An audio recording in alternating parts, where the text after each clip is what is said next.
ప్రభు నామానికే మహిమ కలుగును గాక. కూడి వచ్చిన మీ అందరికీ, కర్మిల ఆత్మీయ సహవాస సంఘ విశ్వాసులందరికీ మన ప్రభువును ఆయన ప్రియ కుమారుడునైన యేసుక్రీస్తు వారి శ్రేష్టమైన నామంలో శుభములు. అందరికీ వందనాలండి.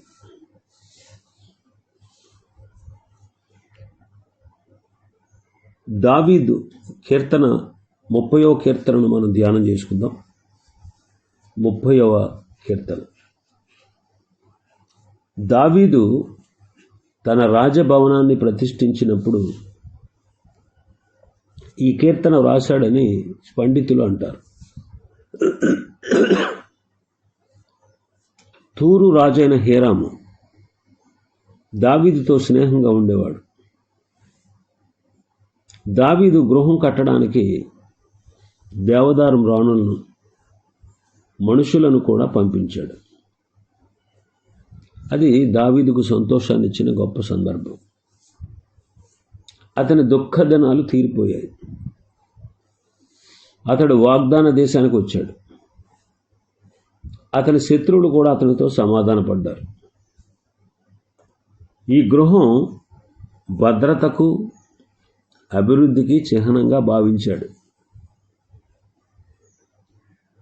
దావీదు రెండవసారి మందసాన్ని తెచ్చినప్పుడు వ్రాసిన కీర్తన ఇదే అని మరికొందరు విశ్లేషకులు భావిస్తున్నారు.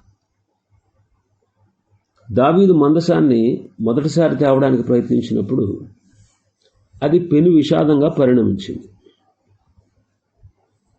ఆ కార్యక్రమంలో పాల్గొన్న వారందరూ హతాశులయ్యారు. ఆ కార్యక్రమం తాత్కాలికంగా వాయిదా వేయబడింది. అయితే రెండవసారి దేవుడు చెప్పిన పద్ధతిలో యాజకులు దాన్ని భుజాల మీద మోశారు. దావీదు నారతో నేయబడిన ఏఫోదు ధరించుకుని మందసం ముందర తన శక్తి కొద్దీ నాట్యం చేశాడని చరిత్రకారులు రాశారు. ఈ సందర్భానికి తగినట్టు దావీదు ఈ కీర్తన రాశాడని కొందరి అభిప్రాయం. దావీదు రాజ్యం అభివృద్ధి చెందిన తర్వాత దావీదు దురభిమానంతో జనసంఖ్య వ్రాయించాడు. దేవుని మాట ప్రకారం జనసంఖ్య చేసినప్పుడు పరిశుద్ధ స్థలం యొక్క లెక్క ప్రకారం 1 షెకెలును క్రయధనంగా ఇవ్వాలి. అలా క్రయధనం చెల్లించనందువలన తెగులొచ్చింది. దావీదు దేవుని బ్రతిమాలినప్పుడు దేవుడు ఆ తెగులను ఆపివేశాడు. ఆ తర్వాత దేవుని మాట ప్రకారం యెబూసీయుడైన ఓర్నానుకు దగ్గర కళ్ళాన్ని, మొరియా కొండను కొని దాని మీద బలిపీఠం కట్టి బలి అర్పించాడు. ఆ తర్వాత ఆ స్థలంలోని దేవాలయం కట్టబడింది. ఈ కీర్తన ఆ సందర్భాన్ని పురస్కరించుకుని రాయబడింది అని మరికొందరి అభిప్రాయం. దావీదుకు మరణకరమైన రోగం వచ్చింది. అప్పుడు ఈ కీర్తన రాశాడని మరికొందరి వాదన. ఏదైనా నిజమే కావచ్చు. ఎందుకంటే రోగం వచ్చినప్పుడు రాశాడు అనడానికి ఒక వచనం కూడా మనల్ని సపోర్ట్ చేస్తుంది. ఎందుకంటే యెహోవా నా దేవా, నేను మొర్రపెట్టగా నన్ను స్వస్థపరిచితివి, పాతాళంలో నుండి నా ప్రాణం లేవదీసితివి, నేను గోతులను దిక్కకుండా నీవు నన్ను బ్రతికించితివి అనే మాట కూడా, అనే వచనం కూడా మనం సపోర్ట్ చేస్తుంది. చరిత్రపరంగా మన అభిప్రాయాలను పక్కన పెట్టి ప్రవచనాత్మకంగా చూస్తే ఇది ఏమి గుర్తు చేస్తుందంటే, మహాశ్రమలు అనే రాత్రిలో ఇశ్రాయేలీయులు ఏడ్చిన 1000 ఏండ్ల పరిపాలన అనే ఉదయం వచ్చి సంతోషాన్ని ఇస్తుంది అనే సందర్భాన్ని ఈ కీర్తన గుర్తు చేస్తుంది. ఇశ్రాయేలు 7 ఏండ్లు మహాశ్రమలు అనుభవిస్తారు. ఆ తర్వాత ప్రభువైన యేసుక్రీస్తు వారు వచ్చి 1000 ఏండ్లు భూమి మీద రాజ్య పరిపాలన చేస్తారు. కాబట్టి ఈ కీర్తనలో ఉన్నటువంటి ముఖ్యాంశం కూడా అదే. సాయంకాలమున ఏడుపు వచ్చి రాత్రి అంతా ఉన్న ఉదయమున సంతోషము కలుగును. ఉదయమున సంతోషం కలుగు. కాబట్టి ఈ కీర్తనలో కొన్ని ఆత్మీయ పాఠాలు మనం నేర్చుకోవచ్చు. మొదటి 3 వచనాలు మనం చూస్తే దావీదు యొక్క కాపుదల. తన శత్రువుల నుండి దేవుడు తనను కాపాడినందుకు దావీదు సంతోషంతో ఈ కీర్తన ప్రారంభించాడు. దావీదు వ్యాధి వలన, శత్రువుల వలన కూడా ప్రమాదంలో పడ్డాడు. అందువలన దేవుడిచ్చిన కాపుదలను బట్టి దావీదు దేవునికి వందనాలు చెల్లిస్తూ ఉన్నాడు. మొదటి వచనాన్ని మనం చూస్తే, యెహోవా నా శత్రువులను నా విషయమై సంతోషింపనీయక నీవు నన్ను ఉద్ధరించి ఉన్నావు, అందుకై నేను నిన్ను కొనియాడుచున్నాను. దావీదుకు చాలామంది శత్రువులు ఉన్నారు. సౌలు దినాల్లో శత్రువులు ఉన్నారు. బయటకు కనబడని షిమీ లాంటి వాళ్ళు ఉన్నారు. అంతా బాగుంది అనుకున్నప్పుడు కూడా శత్రువులు ఉన్నారు. తన సొంత కుటుంబంలోనే తననంటే గిట్టని వాళ్ళు ఉన్నారు. తాను ఓడిపోవాలని, తాను నాశనం అయిపోవాలని, తాను చచ్చిపోవాలని కోరుతున్న వారు ఉన్నారు. అయితే దేవుడు దావీదును పైకి లేవనెత్తాడు. అందుకే దావీదు దేవుని హెచ్చించి స్తుతిస్తూ ఉన్నాడు. 2-3 వచనాలు మనం చూస్తే, నేను నీకు మొర్రపెట్టగా నీవు నన్ను స్వస్థపరిచితివి, పాతాళములో నుండి నా ప్రాణము లేవదీసితివి, నేను గోతులను దిక్కొని నీవు నన్ను బ్రతికించితివి అంటున్నాడు. దావీదు చెప్పిన వ్యాధులు శారీరకమైనవి, అదే సందర్భంలో ఆత్మ సంబంధమైనవి కూడా. దేవుడు తన శరీరాన్ని స్వస్థపరిచినందుకు దావీదు స్తుతిస్తూ ఉన్నాడు. యెహోవా నా దేవా, నేను మొర్రపెట్టగా నీవు నన్ను స్వస్థపరిచితివి అంటున్నాడు. అయితే వ్యాధి వలన దావీదు తగ్గింపును నేర్చుకున్నట్టుగా మనం అతడు రాసిన చాలా కీర్తనలో మనం చూడగలం. తన వ్యాధిలో దావీదు మొరపెట్టినప్పుడు నిబంధనకర్త అయిన యెహోవా అతని ఆత్మను కూడా స్వస్థపరిచాడు. ప్రాణము అని తెలుగు బైబిల్లో ఉన్నప్పటికీ హెబ్రీ భాషలో పాతాళము నుండి, నరకము నుండి నా ఆత్మను రక్షించావు అని ఉంది. మూల భాషలో షోయేల్ అనే పదాన్ని వాడారు. అంటే చనిపోయిన తర్వాత ఆత్మలో ఉండేటువంటి చోటు అన్నమాట. దేవుడు దావీదును మరణము నుంచి తప్పించాడు. నేను గోతులోనికి దిక్కకుండా నీవు నన్ను బ్రతికించితివి అంటున్నాడు. అంటే దాదాపుగా దావీదు చనిపోయాడు అనమాట. అతని ఆత్మ ఈ లోకం విడిచి వెళ్ళిపోతున్న వారితో కలిసిపోతూ ఉంది. అయితే అక్కడ నుండి దేవుడు దావీదును పైకి లేవనెత్తాడు. ఇప్పుడు దావీదు శరీర, ప్రాణ, ఆత్మలు క్షేమంగా, ఆరోగ్యంగా ఉన్నాయి. దేవుడిచ్చిన ఈ కాపుదలను బట్టి దావీదు దేవుణ్ణి స్తుతిస్తూ ఉన్నాడు. 4-5 వచనాలు మనం చూస్తే దావీదు యొక్క స్తుతి మనం చూస్తున్నాం. 4-5 వచనాలు. యెహోవా భక్తులారా, ఆయనను కీర్తించుడి, ఆయన పరిశుద్ధమైన జ్ఞాపకార్థ నామమును బట్టి ఆయన స్తుతించుడి. ఇది మనం కూడా చేయవలసిన పని. మనం ఆయన ప్రేమ కొరకు, కనికరం కొరకు, ఆయన కృప కొరకు స్తుతిస్తాం. అయితే దావీదు తన ఆత్మదృష్టితో దేవుని పరిశుద్ధతను బట్టి స్తుతిస్తూ ఉన్నాడు. అతని శిక్షలకు మూలం దేవుని పరిశుద్ధతే. దేవుని కన్నులు దుష్టత్వాన్ని చూడలేనంత పరిశుద్ధమైనవి. ఆయన పరిశుద్ధత దహించు అగ్నిలాగా మండుతుంటే, ఆ వెలుగును భరించలేని శరాపులు రెక్కలతో తమ కన్నులు మూసుకొని సైన్యములకు అధిపతి యెహోవా పరిశుద్ధుడు, పరిశుద్ధుడు, పరిశుద్ధుడు అని గొప్ప స్వరముతో గాన ప్రతిగానాలు చేస్తున్నారు. అయితే దేవుని పరిశుద్ధత ఆయన క్షమాపణకు కూడా మూలం. నువ్వు పాపం చేశావు, పోనీలే, ఈ విషయం ఇంతటితో మర్చిపోదామని దేవుడు అనడు. అలా అంటే ఆయన సింహాసనపు పునాదులు కదిలిపోతాయి. అందుకే దేవుడు పాపిని క్షమించడానికి శిలువ మార్గాన్ని ఎంచుకున్నాడు. దేవుని పరిశుద్ధతను బట్టి ఆయనను స్తుతించమని దావీదు మనకు కూడా చెప్తున్నాడు. రెండవది, దేవుని కనికరాన్ని బట్టి స్తుతించాలి. 5వ వచనం చదివితే, ఆయన కోపము నిమిషమాత్రముడును, ఆయన దయ ఆయుష్కాలం అంతా నిలుచును. సాయంకాలమున ఏడుపు వచ్చి రాత్రి ఉండినను, ఉదయమున సంతోషము కలుగును. ఆయన కనికరము స్వచ్ఛమైనది, దాతృత్వం కలిగినది. దేవుని కృప వెనక ఆయన పరిశుద్ధత ఉంది. ఆయన కోపము నిమిషమాత్రముండును, ఆయన దయ ఆయుష్కాలం అంతా నిలుచు. దుఃఖము అనేది ఒక రాత్రి ఉండి వెళ్ళిపోయే బాటసారి. ఉదయం అది వెళ్ళిపోగానే దాని స్థానంలో సంతోషం వస్తుంది. దేవుని దినము సాయంకాలంతో ప్రారంభమవుతుంది. ఆదికాండం 1వ అధ్యాయంలో చూస్తే, అస్తమయమును ఉదయమును కలుగగా ఒక దినమాయను అని ఉంటుంది. మన జీవితంలో కూడా రాత్రి సమయాన్ని మనం అనుభవిస్తూ ఉంటాం. కొన్నిసార్లు చీకటి మనల్ని భయపడుతుంది, అయితే పగలు వస్తుంది అనేది నిత్య సత్యం. మనం వెళుతున్న రాత్రి తాత్కాలికమే. ఉదయం వచ్చినప్పుడు దుఃఖం ఉండదు, బాధ ఉండదు, వ్యాధి ఉండదు, ఎడబాటు ఉండదు.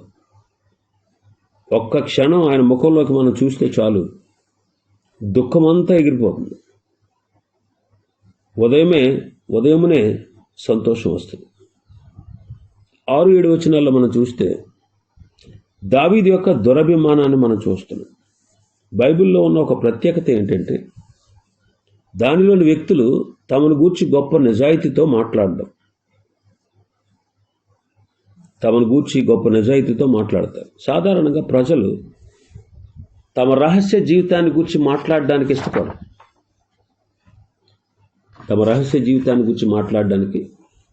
ఇష్టపడరు. 6వ వచనంలో మనం చూస్తే అతడు అనుకున్నది ఏంటో తెలుస్తుంది. నేనెన్నడూ కదలనని నా క్షేమకాలమని అనుకుంటుని. నిరంతరం ఉండే సమృద్ధి మన ఆత్మకు నష్టాన్ని తెస్తుంది. కష్టాన్ని, సుఖాన్ని మన ముందు ఉంచితే మనం దేన్ని కోరుకుంటామో మనకు తెలుసు. ఇక్కడ భక్తుడు అనుకుంటున్నాడు, నా క్షేమకాలమున నేనెన్నడూ కదలనని అనుకుంటుంది. అంటే అతనికి అంతా బాగున్నప్పుడు, మనం కూడా అంతా బాగున్నప్పుడు ఆత్మ సంబంధమైన వాటిని పట్టించుకో. ఈ లోకం పరలోకానికి బద్ధశత్రువు. జ్ఞానుడైన సొలొమోను తనకు ఐశ్వర్యమును కానీ పేదరికమును కానీ ఇవ్వొద్దని ప్రార్థన చేశాడు. అయితే అప్పటికే అతడు అత్యధిక ధనాన్ని సంపాదించి తన సొంత ఆత్మ నాశనానికి పునాదులు వేసుకున్నాడు. దావీదు కూడా సమృద్ధి కలిగి అంతా బాగుంది, నేను ఎన్నడూ కదలనని అనుకున్నాడు. ఇది చాలా పొరపాటు. ఆ తర్వాతే ఒక గట్టి కుదుపు వచ్చిందనమాట. దావీదు విషయంలో వ్యాధి రూపంలో కుదుపు వచ్చింది. అతని మరణపుటంచుల వరకు తీసుకెళ్ళి పరిస్థితులను ఎప్పుడు నమ్ముకోకూడదో అనే పాఠాన్ని నేర్పింది. 7వ వచనం మనం చూస్తే అతడు మర్చిపోయిన సంగతి ఒకటి చెప్తున్నాడు. ఏంటంటే, యెహోవా నీవే దయగలిగి నా పర్వతాన్ని స్థిరపరిచావు అంటున్నాడు. తన బలము దేవుల్లోనే ఉన్నదన్న విషయం దావీదు మర్చిపోయాడు. తన బలమంతా తనలోనే ఉందనుకుంటున్నాడు. దావీదు సైన్యం సియోను ఉన్నత స్థలాన్ని స్వాధీనం చేసుకున్నాయి. యెబూసీయుల కోట మీద కూడా దావీదు ధ్వజాన్ని నిలబెట్టాడు. కొండల ప్రాంతమైన యోదయ కూడా దావీదు స్వాధీనంలోకి వచ్చింది. రాజ్యమంతా ప్రశాంతంగా ఉంది. దావీదుకు వ్యతిరేకంగా ఏ రాజ్యము తన ఆయుధాలు ఎత్తడానికి సాహసించలేదు. దేవుడు దావీదుని బలవంతునిగా చేశాడు. ఇదంతా కూడా దావీదు మర్చిపోయాడు.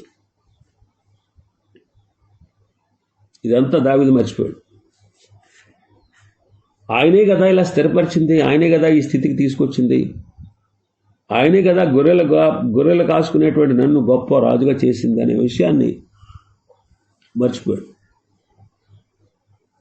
మనం ఇటువంటి మోసాల్లో పడిపోకుండా ప్రభు బలను నిత్యము మనం జ్ఞాపకం చేసుకోవాలి. అందుకే ప్రభు అన్నారు, నన్ను జ్ఞాపకం చేసుకుని దీన్ని చేయడం. తన ఆత్మీయ గర్వాన్ని విడిచి దావీదు నిజాయితీతో ఒప్పుకుంటున్నాడు. ఇంకా 7వ వచనంలో బి పార్ట్ మనం చూస్తే, నీవు నీ ముఖము దాచుకున్నప్పుడు నేను కలత చెందితిని అంటున్నాడు. కలత చెందుట అనే మాటకు కలవరపడుట, భయపడుట అనే అర్థాలు ఉన్నాయి. దేవుడు తన ముఖాన్ని తిప్పుకుంటే ప్రపంచమే కూలిపోతుంది. ఆయన ముఖం తిప్పుకుని శత్రువులు మన మీదకి కొన్నిసార్లు రాణిస్తాడు. శత్రువులు అయితే వారు మనలను గెలవకుండా కూడా ఒక కంట కనిపెడుతూ ఉంటాడు. ఇంకా మనం చూస్తే 8 నుంచి 10 వచనాల వరకు దావీదు ప్రార్థన చూస్తున్నాం. దావీదు పాఠాలు నేర్చుకుంటున్నాడు. దేవునితో సహవాసాన్ని కలిగి ఉన్నంత కాలం క్షేమంగానే ఉంటాం. అది ప్రార్థన ద్వారా మాత్రమే అటువంటి సహవాసాన్ని మనం కలిగి ఉండగలం. దావీదు గొప్ప ప్రార్థనాపరుడు. దావీదు నుండి ప్రార్థనా రహస్యాలు మనం నేర్చుకోవచ్చు. 8వ వచనం చూస్తే, దేవా యెహోవా నీకే మొరపెట్టితిని, నా ప్రభువును బతిమాలుకుంటుంది. చూడండి ఎంత గొప్ప దేవుడు మనకున్నాడో. కొంతమంది చాలా సులువుగా అభ్యంతర పడిపోతారు. చిన్న మాట చాలు వాళ్ళు కోప్పడిపోతూ ఉంటారు. తిరిగి వాళ్ళతో సమాధాన పడడానికి కొన్ని సంవత్సరాలు పట్టేస్తుంది. వాళ్ళు సమాధాన పడినప్పటికీ ఓ కంట నిన్ను కనిపెడుతూనే ఉంటారు.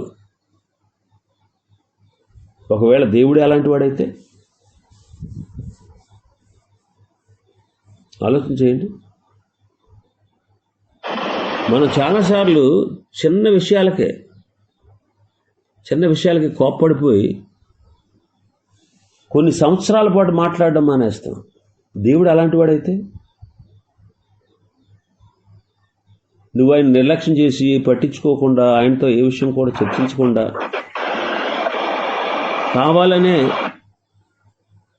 మొహం మార్చుకుని కోపగించుకుని మన విషయంలో ఆయన అలా ప్రవర్తిస్తే మనం ఏమైపోతాం? మన దేవుడు అటువంటి వాడు కానందుకు మనం ఎంతో ధన్యులు. మనం ఆయన దగ్గరికి వెళ్ళి క్షమించమని అడిగినప్పుడు ఆయన ముఖాన్ని తిప్పుకుంటే మన పరిస్థితి ఏమవుతుందో ఒకసారి ఊహించండి. మన దేవుడు అలాంటి వాడు కాడు. అందుకు ఆయనకు వందనాలు. నేను యెహోవాకు మొరపెట్టి తిని అని దావీదు అంటున్నాడు. మన దేవుడు అద్భుతమైన వాడని దావీదుకు తెలుసు. 9వ వచనంలో మనం చూస్తే, మను నిన్ను స్తుతించునా, నేను గోతులోనికి దిగిన ఎడల నా ప్రాణం వల్ల నీకేమి లాభం? మను నిన్ను స్తుతించునా, నీ సత్యమును గూర్చి అది వివరించునా అంటాడు. సమాధుల ఆవరణలో మనం నడుస్తూ ఉంటే ఏ సమాధిలో నుండి మనకు స్తుతి వినపడద్దా? బట్టి మాట్లాడగలదా? ఇక భక్తుల ఉద్దేశం ఏంటంటే, దేవా చనిపోయిన వారికంటే బతికున్న నేను నీకు ఉపయోగపడతాను కదా. ఇది దావీదు వాదన. పాత నిబంధన భక్తులు మరణాన్ని దుఃఖకరమైనదిగా, దేవునితో ఎడబాటు కలిగించేదిగా భావించేవారు. మరణం అనేది జీవితం యొక్క కొనసాగింపు అయినా ఈ జీవితంలో ఉన్న వాటన్నిటిని పోగొట్టుకుంటాం అనేది వారి యొక్క ఉద్దేశం.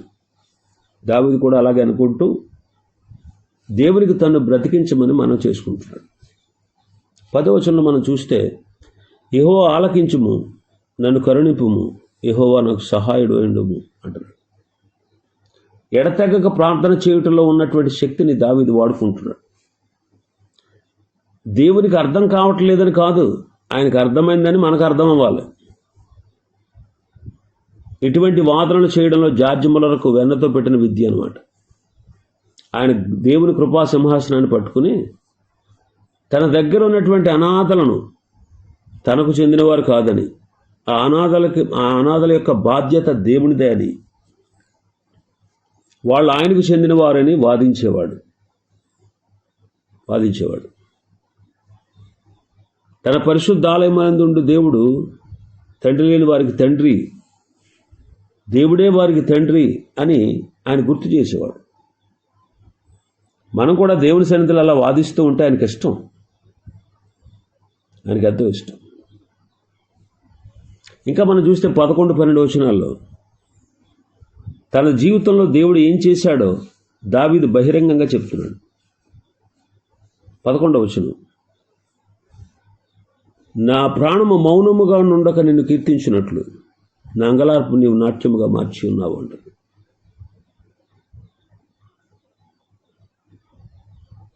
అతని జీవితం గురించి, అతని జీవితంలో దేవుడు ఏం చేశాడో దావీదు బహిరంగంగా చెప్తున్నాడు.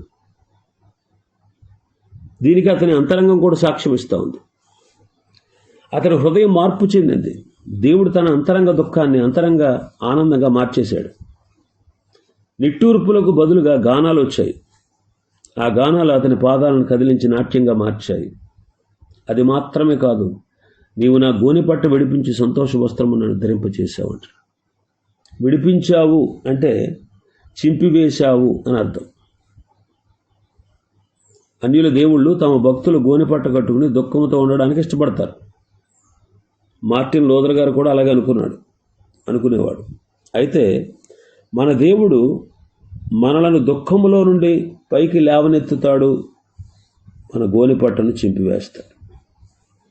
12వ వచనం మనం చూస్తే, యెహోవా నా దేవా, నిత్యము నేను నిన్ను స్తుతించెదను అంటున్నాడు. నిత్యము నేను నిన్ను స్తుతించెదను. కాబట్టి భక్తుడు నిత్యము దేవుణ్ణి స్తుతిస్తున్నాడు. నిత్యము దేవుని స్తుతిస్తున్నాడు. ఇవి ఈ కీర్తనలో ఉన్నటువంటి విషయాలు. ప్రభు చిత్తమైతే మరొక కీర్తన రేపటి దినం ప్రారంభించుకుందాం. దేవుడి వర్తమాన వాక్యాన్ని మన వినికిడిలో ఆశీర్వదించునుగాక. ఆమేన్. ప్రార్థన చేసుకుందాం.